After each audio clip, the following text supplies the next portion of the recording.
causa de sus genocidios contra su propio pueblo, el uso de las armas químicas que él hizo contra los kurdos en la época de los 80s, y además porque las violaciones a los derechos humanos habían llegado a un clímax donde alguien tenía que actuar y desarmar a este individuo. Sin embargo, en esta mañana la primera pregunta es: ¿quién tiene la razón? ¿Tenemos acaso en la Biblia, damas y caballeros, una guía de ética y de conducta para que nosotros sepamos, como el pueblo de Dios que somos, cómo responder ante estas situaciones? ¿Sabemos qué contestar cuando alguien nos dice: ¿es moral o no es moral la eutanasia? O sea, desconectar a una persona que ha sido ya desahuciada o con una muerte terminal. ¿Es cristiano o es ético que una pareja que no pueda tener hijos puedan tenerlos a través de fertilizaciones in vitro? ¿Acaso es permitido la homosexualidad? ¿Cuál es el papel preponderante de la sociedad y de los gobiernos ante tanta degradación moral que existe? ¿Es verdad que un cristiano nunca debe usar la violencia o el uso de la fuerza, ni aún en defensa propia? ¿Tenemos acaso entonces en la Biblia una guía para que podamos nosotros saber qué responder? ¿Es verdad que un cristiano no puede pertenecer a ningún cuerpo militar, ni a la marina, ni a la infantería, ni a la aviación, porque la Biblia dice: no matarás? ¿Es verdad que un cristiano no puede hacer algo en contra de su defensa personal o de sus familiares? Cuando alguien se mete a tu casa o un ladrón amenaza la vida propia de tus propios familiares.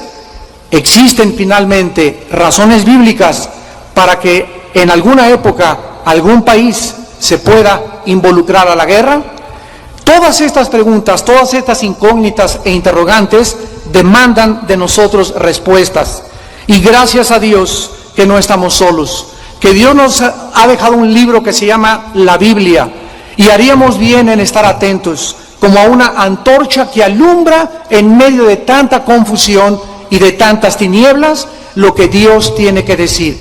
Ya hemos oído la opinión de psiquiatras, de psicólogos, de antropólogos, de sociólogos, etcétera, etcétera, pero jamás le hemos dado oportunidad para que sea Dios el que nos hable al corazón, para que podamos nosotros tener otro enfoque y tener otra perspectiva acerca de las cosas que nosotros creemos que tenemos la razón.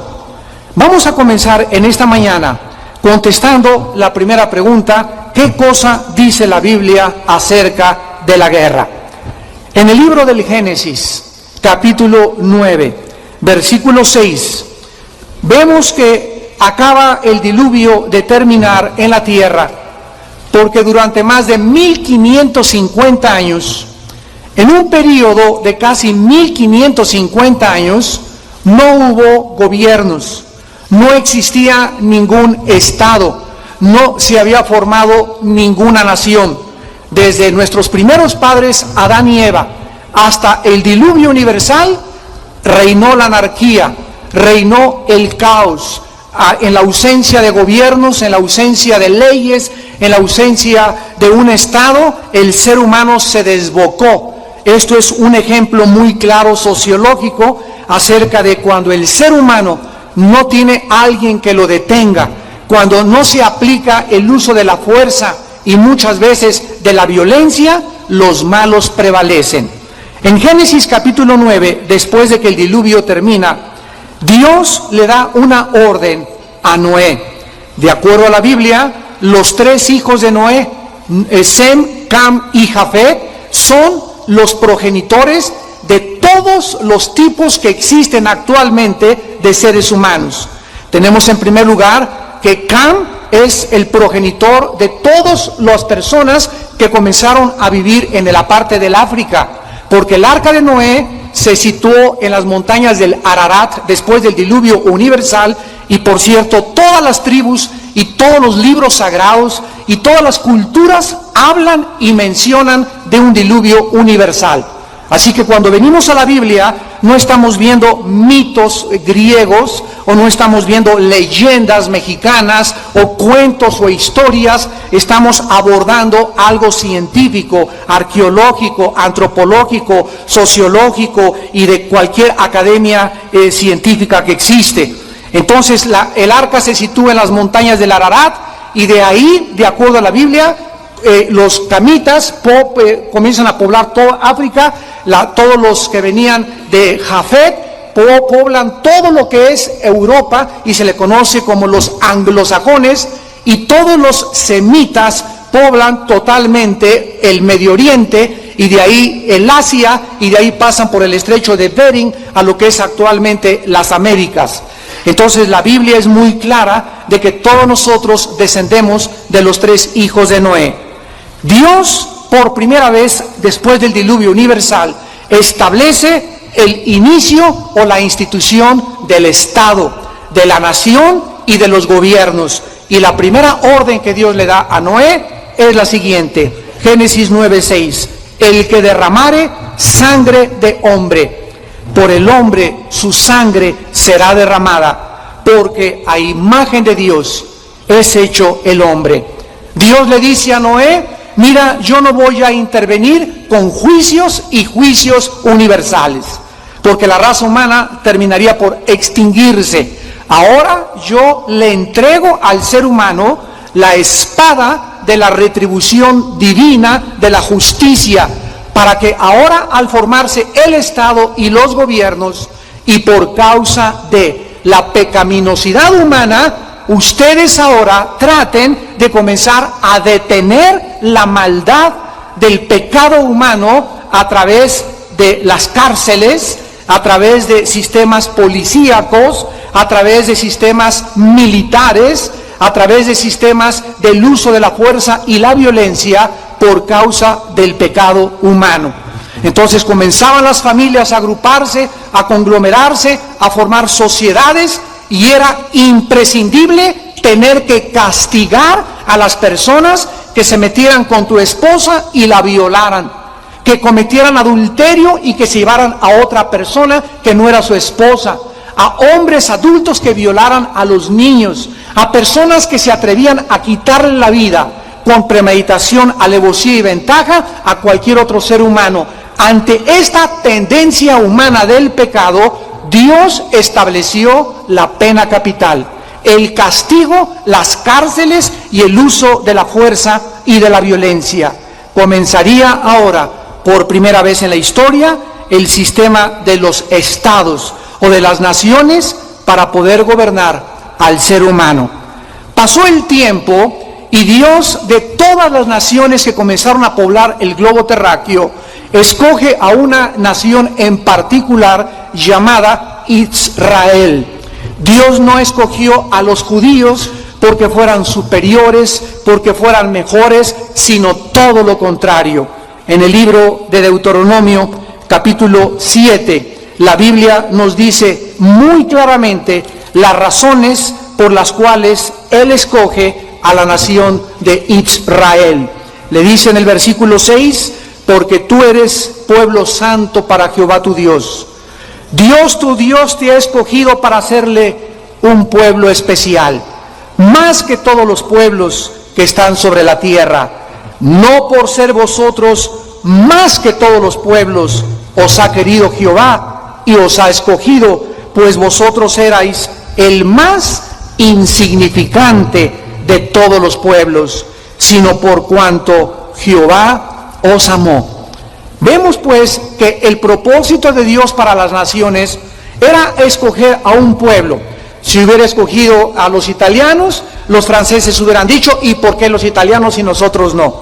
Si hubiera escogido a los ingleses, hubieran dicho los rusos, ¿y por qué nosotros no? La cuestión es que Dios escoge en su soberanía, porque Dios es soberano, a este grupo de personas que continúa siendo la nación más insignificante y donde más conflictos internacionales hay, y donde, de acuerdo a la Biblia, surgirá la tercera guerra mundial ahí mismo en la tierra de Israel y de Irak, para que los judíos fueran un canal de bendición a todas las naciones. Dios llama a un hombre llamado Abraham y le dice: Abraham, quiero que tú seas bendito por mí. Te voy a bendecir para que tú seas el canal a través del cual venga mi Hijo Jesucristo, venga la semilla prometida. Y cuando nosotros, damas y caballeros, abordamos la historia humana, descubrimos un fenómeno que no ha sucedido con ninguna otra nación, con ninguna otra civilización en toda la historia humana, repito, la nación de Israel. Los asirios surgieron, los sumerios surgieron como el primer imperio junto con los asirios, después le siguieron los egipcios, los babilonios, los griegos con los medos persas, los romanos, y todas estas civilizaciones surgieron en las arenas del desierto y sucumbieron en la historia. Sin embargo, de todas las civilizaciones y de todos los pueblos más antiguos, el único que ha sobrevivido después de haber sido dispersado más de 2200 años fue la nación de Israel. Es increíble que el 14 de mayo de 1948, ante el asombro de todas las Naciones Unidas, que en aquel tiempo era la Liga de las Naciones, haya surgido Israel, y después de más de 2000 años, que habían sido dispersados, que les habían quitado la religión, la tierra, el derecho de vivir, sus derechos humanos, absolutamente, regresan y forman en un solo día una nación. Esto no ha existido jamás en la historia de la sociología, ni tampoco de la historia de las naciones. Pero ¿por qué Israel continúa siendo el foco de la atención mundial?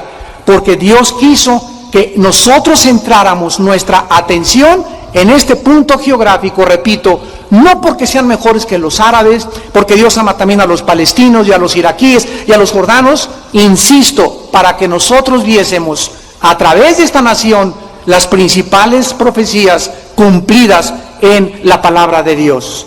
Entonces Dios, en el capítulo 20 del libro de Deuteronomio, a este pueblo, de una forma maravillosa, lo prepara para la guerra. Al formar Dios una nación y poner sus ojos en este pueblo especial, que se convertiría en el precursor del Mesías, que se convertiría en el canal de Dios para la bendición, Dios le da una orden. Dice en Deuteronomio capítulo 20, cuando salgas a la guerra, contra tus enemigos, si viereis caballos y carros, y un pueblo más grande que tú, no tengas temor de ellos, porque Jehová tu Dios está contigo, el cual te sacó de tierra de Egipto. Y cuando os acerquéis para combatir, se pondrá en pie el sacerdote y hablará al pueblo y les dirá: oye Israel, vosotros os juntáis hoy en batalla contra vuestros enemigos. No desmaye vuestro corazón, no temáis, ni os azoréis, ni tampoco os desalentéis delante de ellos, porque Jehová vuestro Dios va con vosotros para pelear por vosotros contra vuestros enemigos, para salvarlos. Dios les enseña a su pueblo la necesidad de prepararse para la guerra, usando la fuerza y la violencia por causa de la pecaminosidad humana. En otras palabras, en el momento que Dios levanta a una nación, la Biblia nos revela un mundo invisible espiritual que no puede ser percibido por nuestros 5 sentidos más que a través del Espíritu de Dios. Este mundo espiritual invisible, la Biblia dice, está controlado por un querubín que cayó hace millones de años de nuestro tiempo, llamado Lucifer, que significa el que porta o el que lleva la luz. De Lucifer fue cambiado su nombre a el diablo o a Satanás, como se le conoce después en la Biblia, o como la serpiente antigua. Este ser, que es tan real como la persona de Jesucristo, controla el mundo, el aire invisible que se llama el mundo de las tinieblas.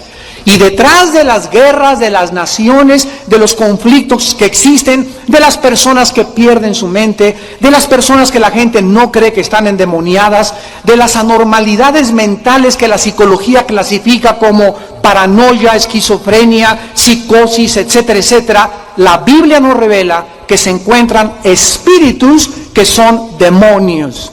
La historia les llama fantasmas, les llama apariciones, les llama a los hijos de la Llorona, etcétera, etcétera. La Biblia y Jesucristo se dirigió a ellos como demonios.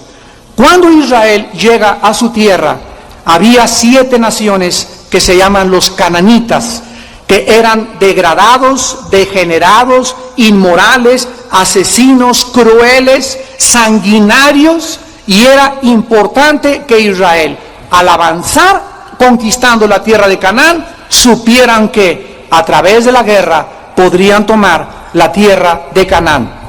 Vamos a contestar a continuación la tercera pregunta para que podamos ir muy lentamente aclarando en nuestro corazón y en nuestros pensamientos la perspectiva divina de la guerra. En tercer lugar, ¿es matar siempre asesinato? La respuesta es no. Y esto puede ser comprobado muy fácilmente por las aparentemente llamadas contradicciones bíblicas. Miren, por ejemplo, el 6º mandamiento, Éxodo 20:13, no matarás. Esta frase, este mandamiento en imperativo, en el original hebreo, se usa la palabra ratzaj, que significa matar con premeditación, alevosía, ventaja o por ambición. Entonces, la Biblia realmente dice en el 6º mandamiento, no asesinarás. Ahora, en Deuteronomio 7, lo acabamos de leer, leemos que Dios le manda a su pueblo que destruyeran a las naciones cananitas. Yo me he encontrado cantidad de veces en nuestros programas de televisión, en los debates públicos que tenemos en el radio, a personas que me dicen, aquí hay un error en la Biblia. A ver, ¿cómo explica usted que por un lado Dios diga, no matarás, y por otro lado el mismo Dios que dice, no matarás, ordena a Israel que persiga y destruya a ciertas naciones? Sin embargo, ambos mandamientos fueron ordenados por Dios y dirigidos a su pueblo, y aparentemente parece una contradicción respecto al 6º mandamiento. Sin embargo, analicémoslo microscópicamente. No existe ninguna contradicción para el 6º mandamiento, porque el mandamiento no matarás, no asesinarás, se refiere a los individuos. Dios en la Biblia le otorga al Estado, escúchenme señores abogados, la prerrogativa de ejercer la pena capital, de ejercer el uso de la fuerza, de ir a la guerra para defenderse o para destituir dictadores, etcétera, etcétera, mas nunca a los individuos. Entonces tenemos que diferenciar la ética moral entre el individuo y el gobierno o el Estado. El mandamiento divino al individuo es no asesinar. Ninguno de nosotros individualmente tiene el derecho, de acuerdo a Dios, de quitarle la vida a nadie. Vamos a ver algunas excepciones, pero cuando es con premeditación, alevosía y ventaja o por ambición, la Biblia le llama asesinato. Matar individualmente está prohibido, pero el Estado tiene la prerrogativa de Dios de usar el uso de la fuerza en las guerras para preservar la paz y la seguridad de sus ciudadanos. Veamos esto en el libro de los Números, capítulo 35, donde se demuestra que asesinar es matar, pero matar no es siempre asesinar, porque la palabra que se usa para matar cuando es sin intención, por un acto imprudente. Hagan de cuenta, una persona está con un hacha golpeando, sale la cabeza del hacha y le pega a una persona y la mata. Una persona va manejando y se me atraviesa alguien y lo mato con el coche. Esto no se llama asesinato, se llama matar en la Biblia. Y son dos cosas enteramente diferentes. En el libro de los Números, capítulo 35, en el versículo 10 al 12, Dios menciona las personas que mueren por algo que no fue intencionado, a las cuales no se les culpa de asesinato. Así que si creíamos que las leyes de la abogacía o de la jurisprudencia tenían su origen en el derecho romano, nos equivocamos. Antes, siglos antes, ya Dios en las leyes a Moisés había delineado perfectamente bien estas leyes que actualmente en muchos códigos penales continúan exponiéndose. Dice Números 35, versículo 10, habló Jehová a Moisés diciendo, habla a los hijos de Israel y diles, cuando hayáis pasado al otro lado del Jordán, a la tierra de Canaán, os señalaréis ciudades, ciudades de refugio, o sea, era un tipo de cárceles para tener a las personas que huyeran o que hirieran a alguien de muerte sin intención. Y os serán aquellas ciudades para refugiarse del vengador. Y no morirá el homicida hasta que entre en juicio delante de la congregación. En otras palabras, en aquellos tiempos alguien mataba a mi hermana. Entonces, inmediatamente la persona quería vengarse de esa persona, pero no se había desarrollado una investigación para determinar si a mi hermana la mataron con intención o sin intención. Entonces Dios, en su sabiduría, antes de que alguien quisiera vengar y matar a la persona que no había sido expuesta en un juicio, mandó construir ciudades que se llamaban de refugio, para que ahí escondieran al supuesto homicida hasta que no se le comprobara que esa persona había matado con intención. Ahora veamos ahí mismo en el versículo 22 que dice la Biblia, mas si casualmente lo empujó sin enemistades o echó sobre él cualquier instrumento sin acechanza, o bien sin verlo hizo caer sobre él alguna piedra que pudo matarlo y muriere, y él no era su enemigo ni procuraba su mal, entonces la congregación juzgará entre el que causó la muerte y el vengador de la sangre conforme a estas leyes, y la congregación librará al homicida de mano del vengador de la sangre. Vemos pues que también aquí se le perdonaba a la persona que iba pasando por un barranco y empujaba sin intención y se precipitaba y se moría una persona. Entonces la Biblia separa y clasifica muy claramente lo que es el asesinato y lo que es matar. Ahora Dios también en Éxodo 22, versículo del 2 al 3, le dice a Israel cuando una persona era culpable. Dice Éxodo 22, del 2 al 3, si un ladrón, escuchen damas y caballeros a la Biblia, hace más de 5,000 años estas cosas fueron escritas. Si algún ladrón fuere hallado forzando una casa y fuere herido y muriere, el que lo hirió no será culpado de su muerte. Pero si fuere de día, el autor de la muerte será reo del homicidio. El ladrón hará completa restitución, si no tuviere con qué, será vendido por su hurto. En otras palabras, la Biblia dice que si alguien entra a mi casa en la noche, y como no se puede ver muy bien, y yo tengo una pistola debajo del colchón, y veo que alguien se brinca al cuarto de mis hijas, y veo por ahí en alguna sombra, ¿verdad?, que le brille un cuchillo a cualquier cosa, tú tienes el derecho de dispararle. Si no tienes puntería y lo mataste, de acuerdo a las leyes de Dios, no eres culpable de asesinato. Mataste en defensa de tu familia y de tus propiedades. Pero si es de día, entonces ya, ¿verdad?, claramente tenemos que apuntarle a las piernas y no decirle, a este me lo he hecho y de una vez un balazo en la cabezota. Entonces vemos nosotros la sabiduría de Dios en lo que hace la diferencia entre matar y asesinar. La Biblia reconoce, en conclusión, el derecho de una persona de defender su persona, su propiedad, su familia o su país por medio del uso de la fuerza y de la violencia. Esto está absolutamente claro. ¿Defenderías tú a tu familia si fuera atacada?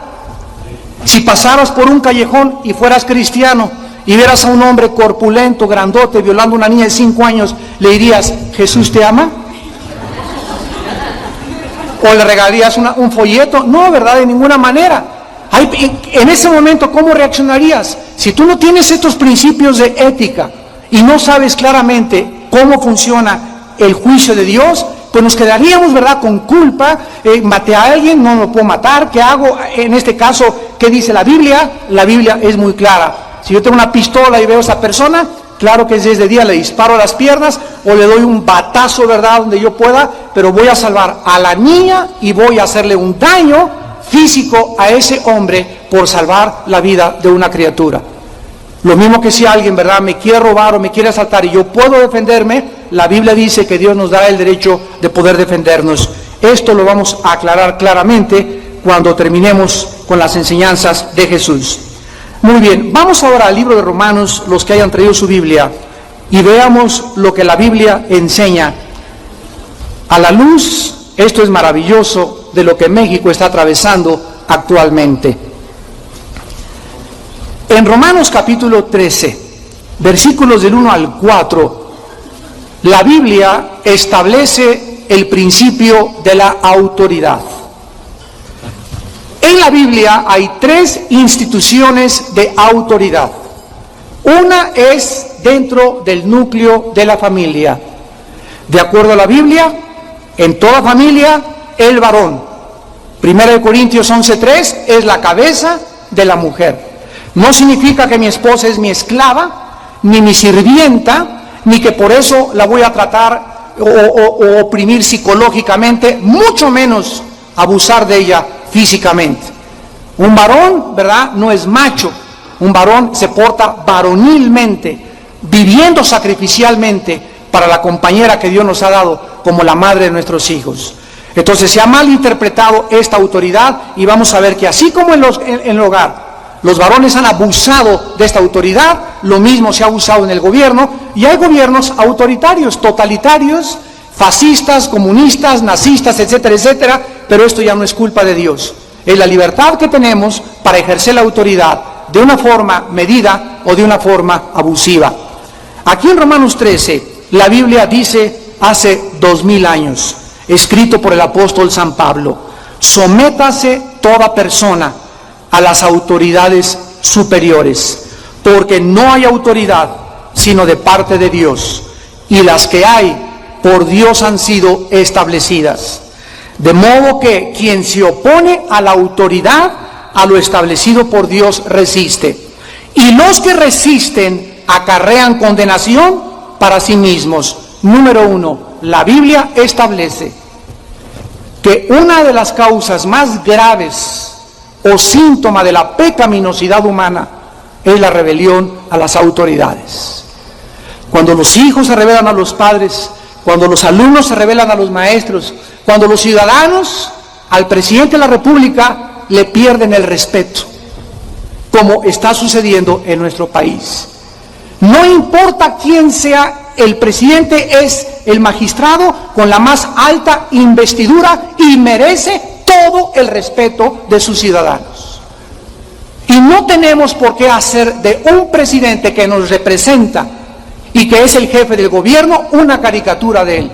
Mucho menos meternos con su esposa, meternos con su familia por una libertad de expresión de la cual se ha abusado últimamente en los últimos años en nuestro país. En gobiernos anteriores no podías decir eso porque hubieras amanecido en el río Tula. Pero ahora se puede decir lo que sea. Y vean ustedes, nos dan el pie, nos dan la mano y nos tomamos el pie. Así es el ser humano, abusivo siempre en lo que se le concede. Dios pues nos muestra que debemos respetar y honrar a las autoridades. Y si las autoridades de alguna forma están en contra de algo o proceden equivocadamente, hay una manera justa, hay una vía legal para poder externarles nuestra contradicción y nuestro sentir, pero nunca abusar de una persona que es la autoridad y menos burlarnos de ellos. Pero es el grado a que los seres humanos han llegado en los gobiernos internacionales. Dice el versículo 3, porque los magistrados no están para infundir el temor al que hace el bien, sino al malo. ¿Quieres no temer la autoridad? Hazlo buena y tendrás alabanza de ella, porque es servidor de Dios para tu bien. Pero si haces lo malo, teme, escucha y subráyalo en tu Biblia, porque no en vano lleva la espada. Damas y caballeros, Dios les entrega a las autoridades y a los gobiernos la principal función que tiene que tener un Estado o un gobierno.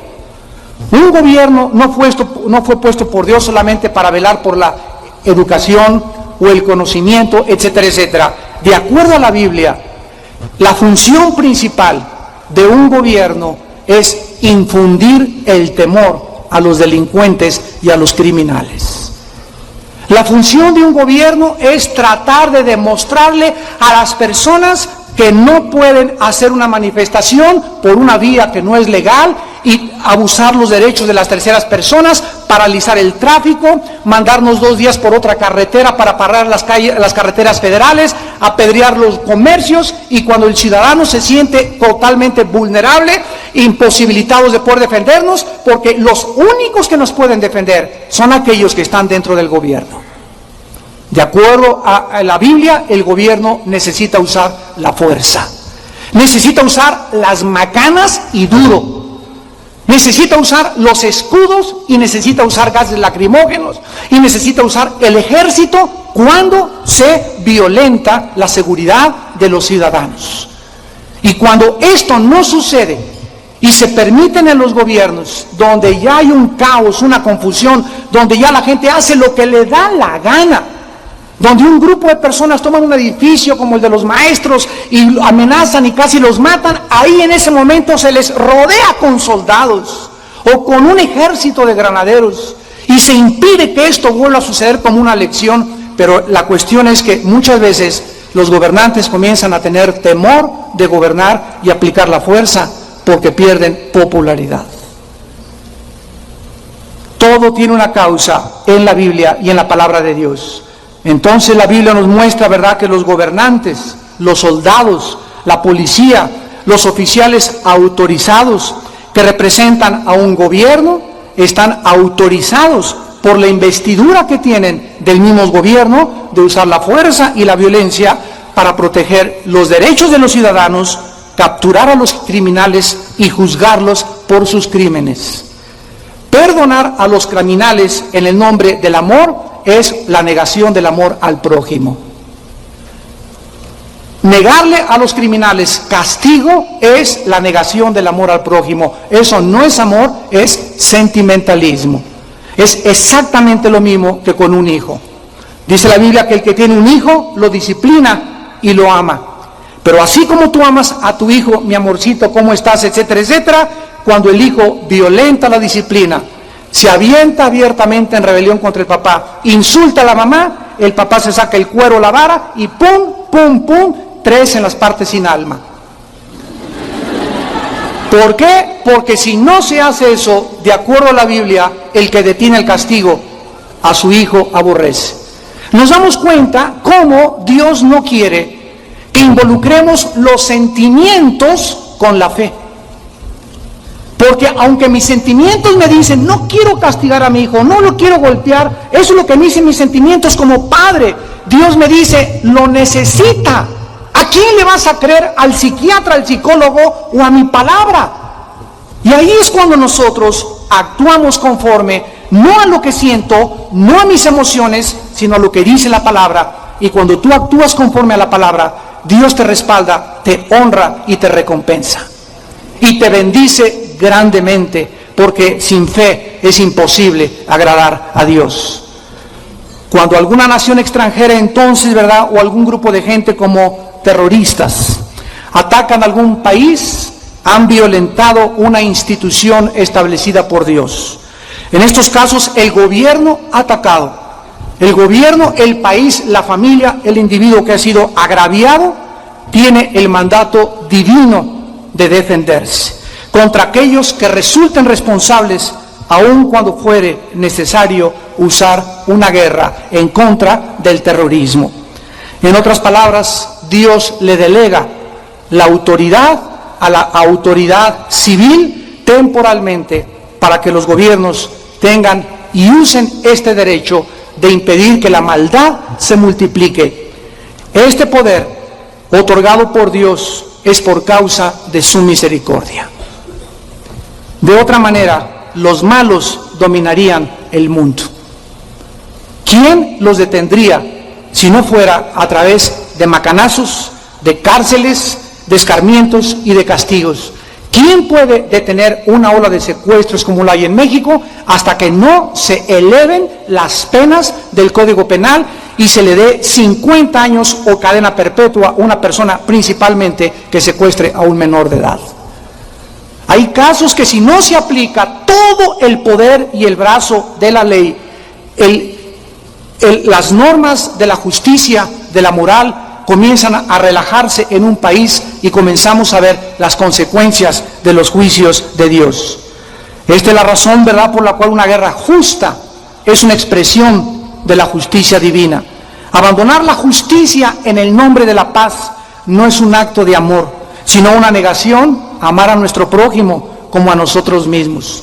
Entonces, salir a la calle y decir, por favor no le hagan nada a Saddam Hussein, es lo mismo que antes de la Segunda Guerra Mundial, pasar por las calles y decir, por favor, no le hagan nada a Hitler. Déjenlo, pobrecito, miren que al ratito se va a componer. ¿Qué hubiera pasado si en aquel tiempo no se hubiera levantado Estados Unidos, Winston Churchill, primer ministro de Inglaterra, Rusia con José Stalin, que apoyó también la guerra, y los demás países, y hubieran dicho, vamos a dejar a este hombre? Si no hubieran intervenido, el Tercer Reich se hubiera expandido por toda Europa y tal vez el mundo entero, porque es lo mismo que el anticristo va a hacer. Pero sin embargo, en la última guerra de Irak, nosotros vimos por muchos años en la historia que nunca se habían levantado tantas manifestaciones en contra de la guerra. ¿Quién no odia la guerra? Todos odiamos la guerra. Acabamos de ver un testimonio de lo que la guerra hace. Vuelvo a repetir, desgraciadamente, la falacia más grande que existe es creer que a través del pacifismo se pueden solucionar los problemas humanos. La historia y la Biblia nos dice lo contrario. Desgraciadamente, no vivimos en un mundo de amor. No vivimos en un mundo de Blancanieves, ni de Robin Hood, ni de Peter Pan, donde peace and love, only need is love, como cantaban los Beatles, ¿verdad? Todo lo que necesitamos es amor. Esto es una canción virtual, utópica. ¿Por qué? Porque eso sería real en un mundo donde existiera el amor, pero el mundo en el que vivimos, damas y caballeros, no es un mundo donde existe el amor. Es un mundo donde existen las pasiones, los crímenes, los abortos, la homosexualidad, el lesbianismo, los suicidios, los secuestros, la drogadicción. Es un mundo que la Biblia dice está en corrupción, está en decaimiento y que no tarda en ser juzgado por Dios. Y hasta que venga Cristo, nunca tendremos paz en nuestras naciones. La Biblia habla que habrá guerras y guerras contra el mundo y rumores de guerras. Y esto no se va a acabar. Las manifestaciones a favor de la paz suenan muy bonito y parecen muy loables, pero es una falacia, es una utopía, es una ilusión por desconocer la naturaleza humana, por no saber con quién estamos enfrentando y la maldad tan grande que existe en nuestro corazón. Esta es la razón por la cual Saddam Hussein tuvo que ser detenido mediante la guerra. Esta es la razón por la cual el terrorista Osama Bin Laden, con sus redes terroristas en el mundo entero, tiene que ser detenido, tiene que ser destruido para que no mate más gente inocente. Esta es la razón por la cual existen cárceles, Almoloya, las Islas Marías, policías, soldados y fuerzas del orden para usar la fuerza en contra de los criminales, los secuestradores y los terroristas. Cuando nosotros comenzamos a entender el plan de Dios, comenzamos a entender su sabiduría. Hace muchos años un rey en Inglaterra llamado Enrique VIII perdonó una vez a un asesino y quiso ser más compasivo y más misericordioso que Dios. Y este criminal, cuando salió de la cárcel, volvió otra vez a asesinar a 2 personas más. Cuando le volvieron a solicitar a Enrique VIII, el rey, que volviera a perdonar a este criminal, entonces el rey Enrique VIII contestó: de ninguna manera. Este hombre mató al primer hombre, pero yo maté al segundo y al tercero por haberlo dejado libre. Ahora debe ser ejecutado.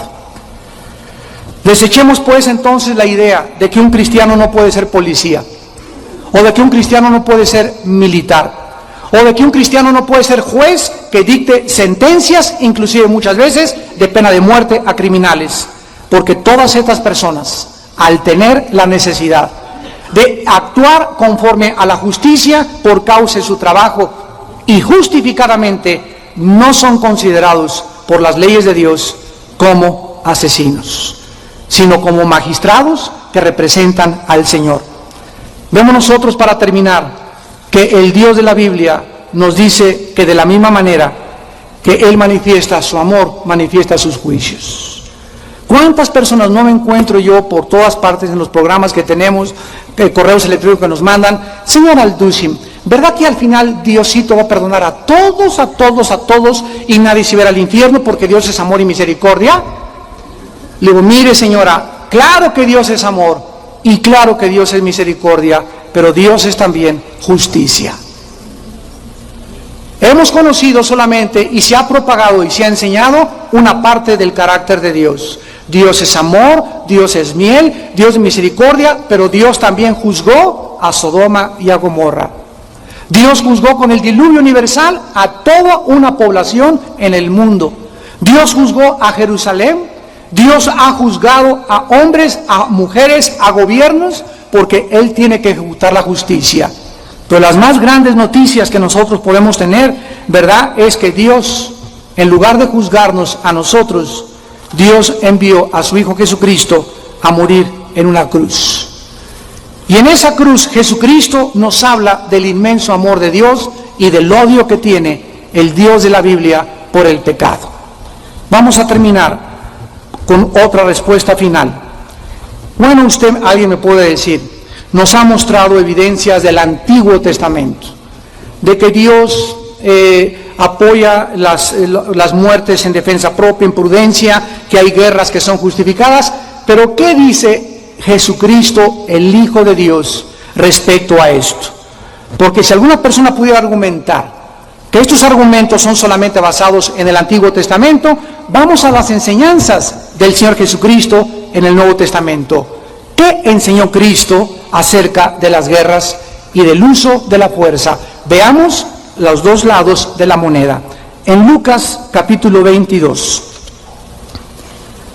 versículo 35 y 36, mi anhelo es que no salga ninguna persona de esta conferencia con dudas, sino que vean ustedes claramente en la Biblia todas las cosas pesadas en la balanza, pero los dos lados, repito, de la moneda. Dice Lucas capítulo 22, versículo 35 y 36. Y a ellos les dijo, cuando os envié sin bolsa, sin alforja y sin calzado, ¿os faltó algo? Y les dijo, pues ahora es Cristo el que está hablando, el que tiene bolsa, tómela, y también la alforja, y el que no tiene espada, venda su capa y compre una. En otras palabras, si no tenían bolsa ni dinero, entonces que vendieran su capa para poder comprar una espada. ¿Por qué Jesucristo, señores teólogos, les sugiere a sus discípulos, cuando anteriormente en Mateo 5, lo vamos a ver también, les dijo que cuando alguien les golpea una mejilla, volteen también la otra? ¿Cómo puede haber una congruencia en una aparente contradicción teológica entre dos mandamientos? Y cuando ustedes estudian la Biblia, señores y señoras, quiero darles un consejo. Siempre que tú encuentres en la Biblia una aparente incongruencia o contradicción, el problema no es de Dios, es de tu capacidad de entendimiento. Siempre el problema seremos nosotros, porque tenemos tantas nubes oscuras que han bloqueado nuestra razón y nuestro entendimiento, que nuestro juicio, nuestro discernimiento no es transparente ni claro a la luz del entendimiento y la sabiduría de Dios. Por eso necesitamos al Espíritu Santo, que es el que nos guía, el que nos despeja las incógnitas y nos muestra toda la verdad.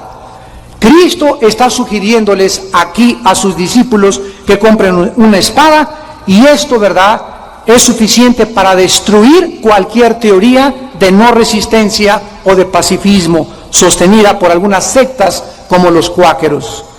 Mateo 5:9, otro versículo que me encontré una vez en Tucson, Arizona, mi esposa y yo fuimos invitados a unas conferencias, y cuando estaba lo de la guerra de Irak, había cantidad de personas desfilando en las calles de Tucson con pancartas que decían: no a la guerra, bienaventurados los pacificadores.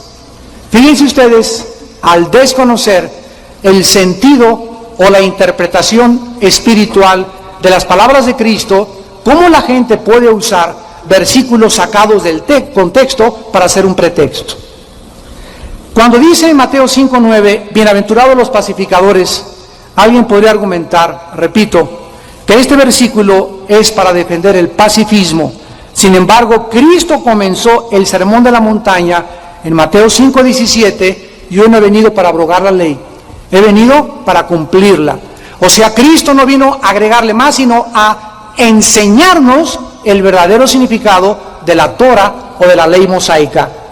O sea que el Señor no venía a abolir los principios espirituales del Antiguo Testamento, sino a ampliarlos y a darles el significado espiritual correcto.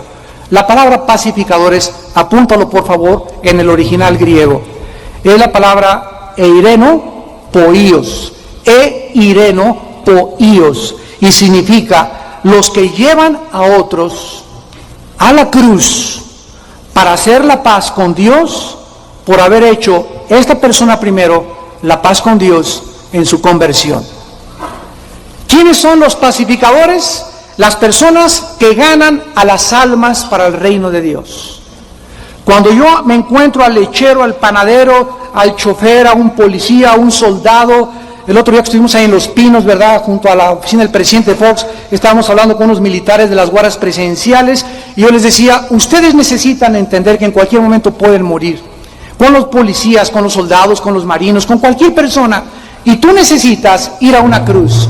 En esa cruz, Dios hizo la paz contigo mediante la muerte de Jesucristo. Si yo logro que esa persona sea llevada a la cruz, me convierto en un pacificador. Miren lo que dice Colosenses capítulo 1, versículo 20. Y por medio de él, reconciliar consigo todas las cosas, así las que están en la tierra como las que están en los cielos, haciendo la paz mediante la sangre de su cruz. Damas y caballeros, la Biblia dice, para terminar, que no hay nadie en este mundo que pueda tener paz si primero no hace la paz en la cruz de Cristo. Tú no puedes tener paz con tu esposa, paz con tu familia, paz con tus cuñados. La historia del mundo es historia de guerras. De acuerdo al Instituto para la Investigación de la Paz, en Suecia, Estocolmo, de los últimos 6,000 años de historia aproximados que hay en el mundo, 25 años solamente ha habido paz. De 6,000 años de historia, 25 años de paz. ¿Qué es la historia humana? Una historia de conflictos, de guerras, el esposo contra la esposa, los hijos contra los padres, protestantes contra católicos, palestinos contra judíos, negros contra blancos, ricos contra pobres, explotación del hombre por el hombre, abolición de los derechos humanos, y esta es la causa por la cual un hombre hace 2,000 años murió en una cruz. Y cuando él colgaba entre el cielo y la tierra, Dios nos decía que con su muerte lograba la paz entre nosotros mismos. Cuando una persona recibe a Jesucristo y cree lo que Él hizo en la cruz del Calvario, Él entra a mi vida como mi Salvador. Él derrama su amor en mi vida y la paz que yo tengo ahora para con Dios. ¿Por qué estoy en paz con Dios? Porque ya no hay una barrera que se interponga entre Dios y yo, que se llama pecado. Esa barrera de pecado nadie puede, ni yéndose de peregrinación, ni habiendo nacido en un hogar religioso, ni haciendo ceremonias religiosas. No hay manera de quitar el pecado de nuestra vida más que con la sangre derramada de Jesucristo. Sin derramamiento de sangre, dice Hebreos 9, no hay remisión de pecados. Dios nos ofrece a su Hijo Jesucristo en una cruz, mostrándonos que a través de Él hay una paz temporal que vamos a tener con su Padre. Y cuando haga yo la paz con Él, podré tener paz con mi prójimo. Mientras tanto, el creer que el pacifismo o que vamos a cantar y protestar por las guerras va a traer la paz es la ilusión más estúpida del ser humano, la más miserable y la más irracional y la más incongruente, lógica y filosóficamente. porque el ser humano es malo por naturaleza, de acuerdo al diagnóstico de la Biblia. Y el ser humano necesita ser sanado de esa maldad que le lleva a querer más y a guerrear y conquistar y expandernos y dominar y controlar a los seres humanos. Viene de las pasiones que combaten dentro de nosotros. Si no hay una guerra de México, gracias a Dios que nunca la hemos tenido desde la Revolución Mexicana, tal vez en esta mañana tú tienes guerra en tu vida contra tu matrimonio. Estás en guerra contra tu esposo.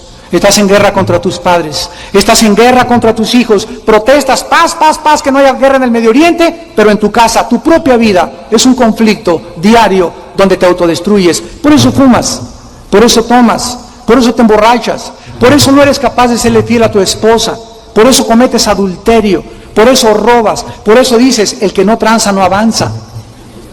Por eso se vive como se vive, porque nadie lo va a poder cambiar más que la vida de Jesucristo en una cruz. Y hasta que tú no vengas en esta mañana y hagas la paz con Él, mediante la sangre derramada, no habrá paz en tu corazón, en tu familia, ni en nuestro país. Les pido por unos instantes que inclinen su cabeza.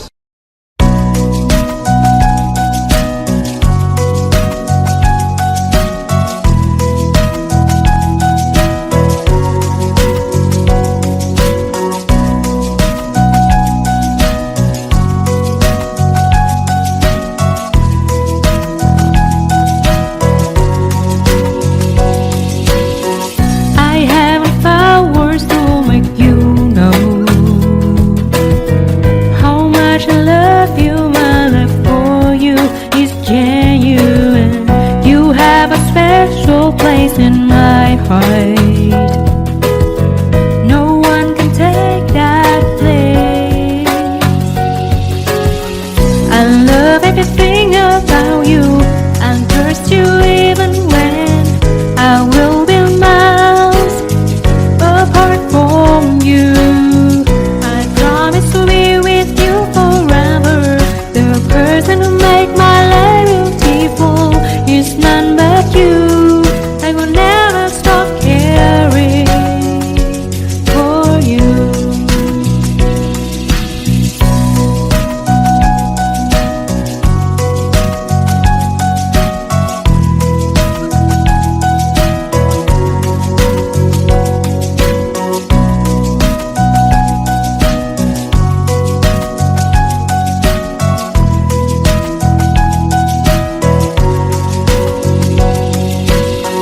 I haven't found words to make you